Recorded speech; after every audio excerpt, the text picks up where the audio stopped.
अब तक हम क्वांटिटी पर तो बहुत फोकस किए कि ज़्यादा पैदा करें, लेकिन अब दुनिया में चाहे हम अपने देश की बात करें चाहे हम बाहर करें, हर व्यक्ति ऐसा खाना चाहता है जिसके अंदर पेस्टिसाइड्स ना हो। तो इसकी सरकारी खरीद क्यों नहीं होती फिर?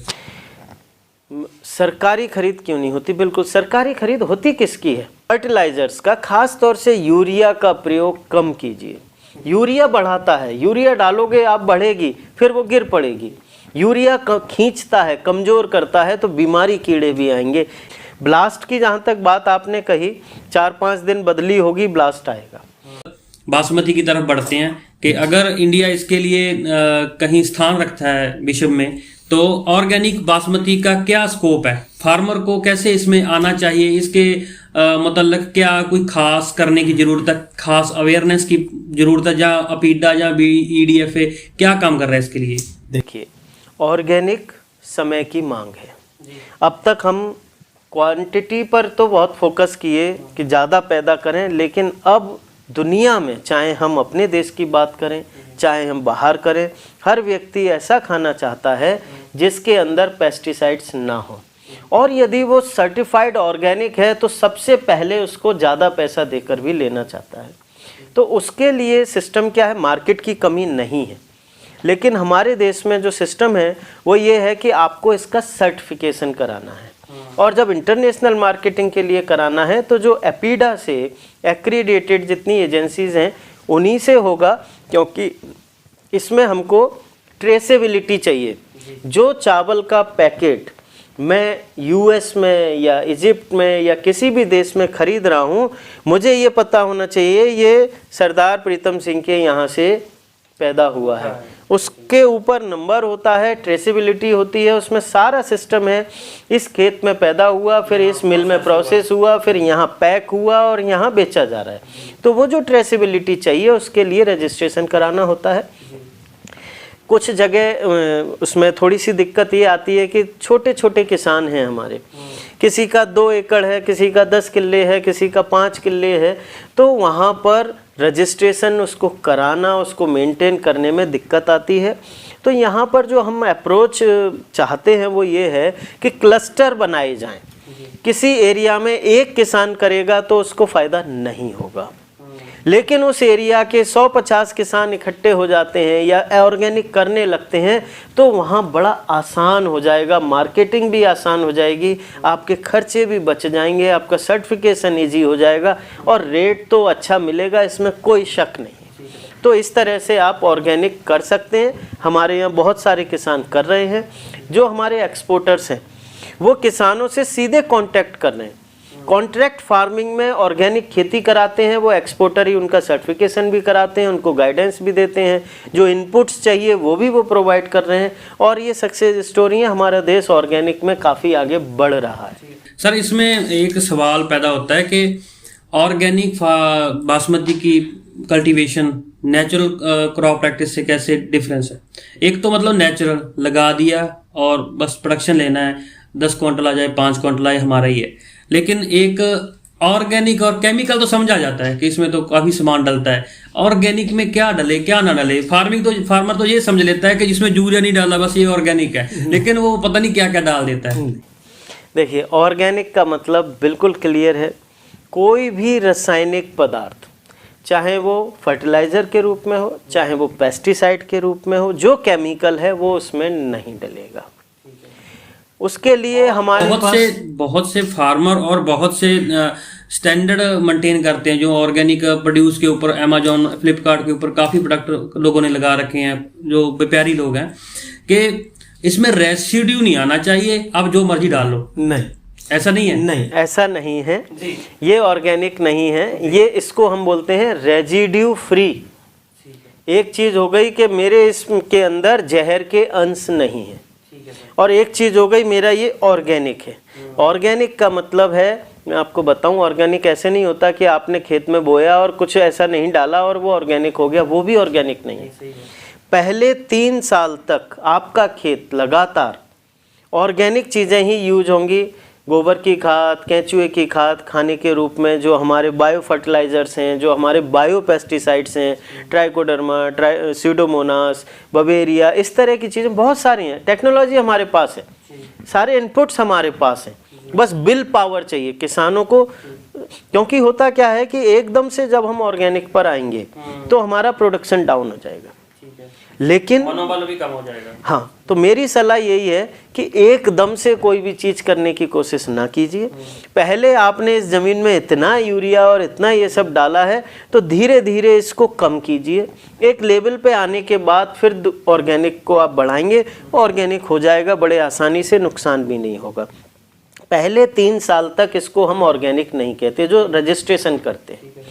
चौथी साल की जो फसल आती है वो टोटल ऑर्गेनिक है, और फसल ऑर्गेनिक नहीं होगी, आपका खेत ऑर्गेनिक होगा। ये नहीं कि बासमती तो आपने ऑर्गेनिक ले ली और गेहूं में आपने कट्टा पा दिया, फिर तो ज़मीन तो खराब हो गई। तो वो सब नहीं है, सिस्टम से चलना होता है, आसान है। और जब एक बार आप तीसरे चौथे साल आ जाते हैं, कर लेते हैं, मैं आपको बता रहा हूँ ऑर्गेनिक में आपको ज़्यादा प्रोडक्शन भी आ सकता है। लोग ये कहते हैं कि ऑर्गेनिक में प्रोडक्शन कम आ जाएगा, कॉस्ट बढ़ जाएगी, ऐसा नहीं है।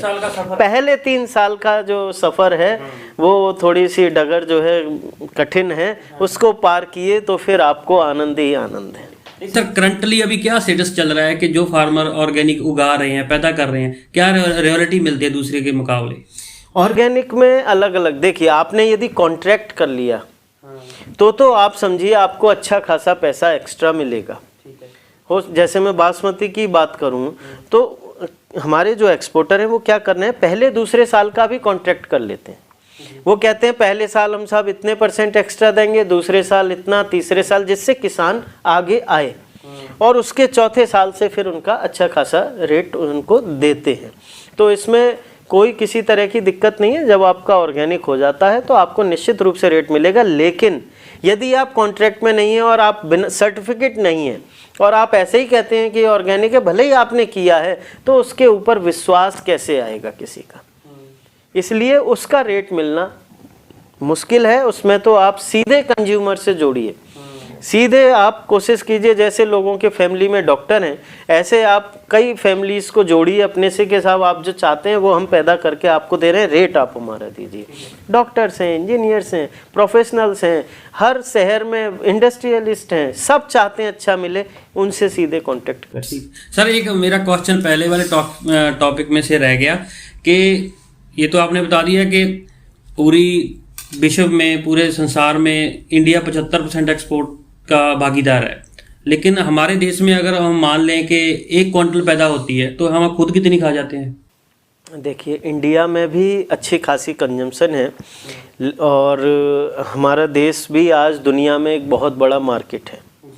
हम साबुत चावल खाने वाले भी बहुत हैं, लेकिन इंडिया में जो अच्छी बात है वो ये है, क्योंकि जो आपने धान उगाया वो सारा साबुत चावल बनेगा ऐसा नहीं होता। सही है।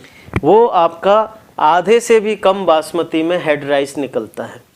तो बाकी जो तिबार, दुबार और जो ब्रोकन्स होते हैं वो अलग अलग कैटेगरीज में जो मार्केट में होते हैं वो सारा हमारा देश कंज्यूम कर लेता है। हेड राइस की भी मार्केट अच्छी खासी है। हम समझते हैं जितनी बासमती पैदा होती है उसका 20% के करीब तो हम इंडिया में अपना हेड राइस को ही यूज़ करते हैं, और बाकी का तो सारा करते ही हैं, तो परसेंटेज बढ़ जाएगा। लेकिन ब्रोकन और दूसरी चीज़ें, क्योंकि इन्हीं से खर्चे भी निकलते हैं। सर इतना ज़्यादा भागीदार इंडिया है 75% एक्सपोर्ट में मामले में, ये लगता है इसकी सरकारी खरीद क्यों नहीं होती है? सरकारी खरीद क्यों नहीं होती? बिल्कुल, सरकारी खरीद होती किसकी है? सरकारी खरीद उनकी होती है जो चीज़ सरकार अपने देश के नागरिकों को खिलाने के लिए खरीदती है, जिसे हम फूड सिक्योरिटी बोलते हैं। अब बासमती तो प्रीमियम है, वो तो सरताज है, तो उसको हम सिर्फ इसलिए ले लें कि हम अपने लोगों को बांटेंगे, वो नहीं हो पाता ना। इतनी सारी की सारी जनता को सरकार खिला सकती है, तो वो ये होगा कि साहब आपको तो बासमती दे दी और दूसरे राज्य में वो चली गई तो गड़बड़ हो जाएगी और खर्चा भी। तो उसके लिए फूड सिक्योरिटी के लिए जो चावल है, और आजकल जो गवर्नमेंट का जोर है बायो फोर्टिफाइड राइस, जिसमें पोषक तत्व ज़्यादा हों, ऐसे चावलों को प्रोक्योर करके अपने देश की जनता को देना चाहती है। दिया जाता है। यस, तो एमएसपी वहीं दिया जाता है क्योंकि ये एक्सपोर्ट में ही मैक्सिमम है। तो सरकार खरीद भी लेगी तो वो करेगी क्या, वो तो एक्सपोर्टर नहीं है, एक्सपोर्ट तो हमारे देश के लोग ही करेंगे। तो सरकार का इसमें कहना यह है कि लोग आगे आएँ, जो एफपीओ, जो इतनी सारी प्रक्रियाएं चल रही हैं, पहली बार इस देश में सरकार ने एग्रीकल्चर एक्सपोर्ट पॉलिसी बना के दी है। हर चीज़ की सुविधा देने की प्रयास चल रहे हैं और सरकार के करने से या किसी एक संस्था के करने से काम नहीं होगा जब तक हम सब लोग आगे नहीं आएंगे। तो एमएसपी ना होने का कारण तो बड़ा क्लियर है, क्योंकि सरकार उसी का एमएसपी देगी जिसे वो खुद खरीद सकती हो या बेचे। हाँ, रही बात ये है कि अंतर्राष्ट्रीय बाजार में क्या रेट हो, मिनिमम किसान को कितना मिल जाए, इसके लिए कोशिश कई तरह से की जा रही है कि कुछ एक ऐसा रेट तो तय हो जाए कि इससे नीचे कोई खरीदे तो उसको एक्सपोर्ट ही न करने दिया जाए, उसके ऊपर और टैक्सेस लगा दें। इस तरह की कुछ व्यवस्था आ जाए तो शायद हमारे बासमती के किसानों को भी एश्योरेंस मिल जाएगा। ठीक है सर। सर, अब बासमती की फसल के मतलब सवाल जवाब करते हैं कि बहुत से फार्मर है जिनका ये मानना है कि हमारी बासमती हाइट ज़्यादा कर जाती है, टिल्लर नहीं बन पाते। टिल्लर बढ़ाने के लिए वो कोई तो न्यूट्रिएंट मैनेजमेंट करता है, कोई उसमें दानेदार इंसेक्टिसाइड डालता है। क्या कुछ किया जा सकता है? देखिए, बड़ी सिंपल सी बात है। बासमती एक ऐसी फसल है जिसमें ना ज़्यादा खाद चाहिए ना ज़्यादा पानी चाहिए, और ये दोनों सही करें तो दवाइयों की ज़रूरत भी नहीं पड़ती। क्लाइमेट मेन है। लेकिन प्रॉब्लम क्या है कि हम लोग भारतीय जो है ना, वो बच्चा जब तक बहुत मोटा बहुत तगड़ा ना दिखाई दे तब तक मन को नहीं भरता। ठीक है। उसी तरह से हम बासमती में बस ये कोशिश करते हैं, हो ये गाढ़ा रंग, ये बढ़िया दिखनी चाहिए, भले ही उसमें बाद में दिक्कत हो जाए, बाद में कितनी भी बीमारियां आए। यस, तो फर्टिलाइजर्स का खास तौर से यूरिया का प्रयोग कम कीजिए। यूरिया बढ़ाता है, यूरिया डालोगे आप बढ़ेगी, फिर वो गिर पड़ेगी। यूरिया खींचता है, कमज़ोर करता है, तो बीमारी कीड़े भी आएंगे। 11-21 जैसी वैरायटी में यूरिया की, यदि आपने हरी खाद ली है, ढैंचा लिया है, जंतर जिसे आप बोलते हैं, आपको एक दाना यूरिया डालने की ज़रूरत नहीं पड़ती है। लेकिन हम एक एक किले में 2-2, 3-3 कट्टे पा देते हैं। तो ये समस्या है। पानी भी हमेशा भर के ना रखिए, सिर्फ 3 अवस्थाओं में पानी भर के रखिए। जब कल्ले निकलते हैं, फूट होती है, जब बाली बाहर आएगी, आपका मंजर बाहर आता है, और तीसरा है मिल्किंग स्टेज, दूध अवस्था, जब दाने के अंदर दूध पड़ रहा होता है, उस समय पर प्लांट को स्ट्रेस नहीं आपको खेत में पानी भर के रखना है, बाकी समय सिर्फ गीला रखिए। ये 2 चीज़ मैनेज कर लीजिए और समय पे खाना दीजिए। कहते हैं ना, समय का खाया हुआ लगता है। तो समय का मतलब ये है कि पोटास का प्रयोग कीजिए। जब बाली आपकी मुंजर बाहर आने वाला है, उस समय पोटास का स्प्रे ज़रूर कीजिए, जो 0.050 मार्केट में मिल रहा है। 2 किलो 1 किले में स्प्रे कर दीजिए। जब मुंजर बाहर आता है, उससे कोई 35 दिन पहले ये बनना शुरू होता है। जैसे हम लोगों में माँ के पेट में बच्चा 9 महीने रहता है, ऐसे ये 32 से 35 दिन रहता है।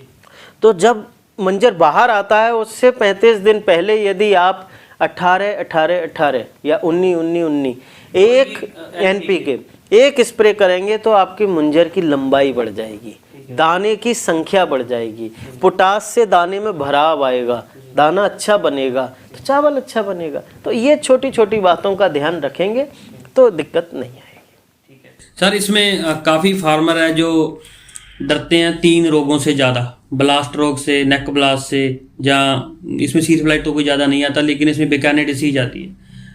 ये सबसे बड़ी डिसीज इसके लिए मानी जाती है, और इसके बीमारी को ठीक करने के लिए पेस्टिसाइड मार्केट में बहुत बड़ा बिजनेस होता है। फार्मर उसके लिए क्या प्रिवेंटिवली कर सकते हैं, आने के बाद क्या कर सकते हैं? देखिए, बकेने की आपने बात कही, बकेने कोई दवाई इसमें काम नहीं करने वाली है, लेकिन इसका नियंत्रण बहुत आसान है। बीज आपका बीमारी से मुक्त होना चाहिए, अच्छा बीज बहुत आवश्यक है। उसके बाद सीड का ट्रीटमेंट करना है। जब आपने अपनी पनीरी, पौध, नर्सरी उखाड़नी है, पानी भर के उखाड़नी है, उसमें पानी खड़ा होना चाहिए। सूखे में नहीं, सूखे में उखाड़ेंगे आएगी ही आएगी। मतलब रूट डिस्टर्ब होती हैं, फट जाती है। हाँ, इसमें रूट भी एक, इसमें GA3 होता है, उसका सिक्रेशन होता है, उसकी वजह से जो है ये बीमार पौधा। यस, तो आपने सूखे में नहीं उखाड़ना है, और उखाड़ने के बाद जो इसकी आप गुच्छी बनाते हैं उनकी जड़ों को कम से कम 1 घंटा ट्राइकोडर्मा के घोल में डुबो के रखना है।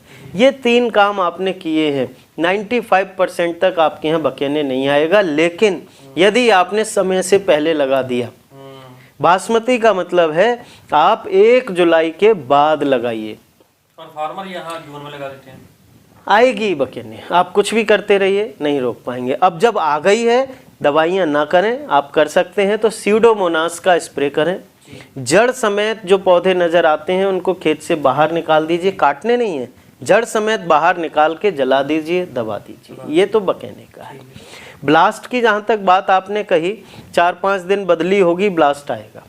तो ब्लास्ट के लिए आपने, ब्लास्ट एक ऐसी बीमारी है कि आने के बाद दवाई करने का फ़ायदा नहीं होगा।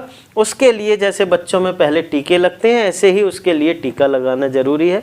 यदि आपके क्षेत्र में आता है, आप 1401 कर रहे हैं, आप PB1 मुच्छल कर रहे हैं, तो उसमें आएगा।